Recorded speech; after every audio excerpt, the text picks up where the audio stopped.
ఎప్పటికప్పుడు తాజా వార్తలను అందిస్తున్న ఏపీ పవర్ న్యూస్ కు స్వాగతం. అనకాపల్లిలో కలెక్టర్ కారుకు ప్రమాదం, రాంగ్ రూటే కారణమా? అనకాపల్లి జిల్లాలో రోడ్డు ప్రమాదం కలకలం రేపింది. సాక్షాత్తు జిల్లా కలెక్టర్ వాహనమే ప్రమాదానికి గురైంది. జాతీయ రహదారిపై రాంగ్ రూట్లో రావటమే ఈ ప్రమాదానికి కారణమని తెలుస్తోంది. అయితే ప్రమాద సమయంలో కలెక్టర్ కారులో లేకపోవడంతో అంతా ఊపిరి పీల్చుకున్నారు. ఆ వివరాలు ఇప్పుడు చూద్దాం. అనకాపల్లి జిల్లా జాతీయ రహదారిలోని శంకరం వద్ద ఈ ప్రమాదం చోటు చేసుకుంది.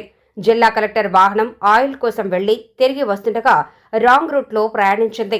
అదే సమయంలో ఎదురుగా ఒడిశా వైపు నుంచి వస్తున్న కారు కలెక్టర్ వాహనాన్ని బలంగా ఢీకొట్టింది. ఈ ప్రమాదంలో 2 కార్లు దెబ్బతిన్నాయి.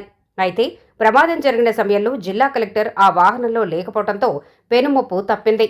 ఈ ఘటనపై సమాచారం అందుకున్న పోలీసులు వెంటనే ఘటనా స్థలానికి చేరుకున్నారు. ట్రాఫిక్ క్లియర్ చేసి ప్రమాదానికి గల కారణాలపై ఆరా తీస్తున్నారు. అసలు తప్పు ఎవరిది, రాంగ్ రూట్లో ఎందుకు రావాల్సి వచ్చింది అనే కోణంలో పోలీసులు దర్యాప్తు చేస్తున్నారు.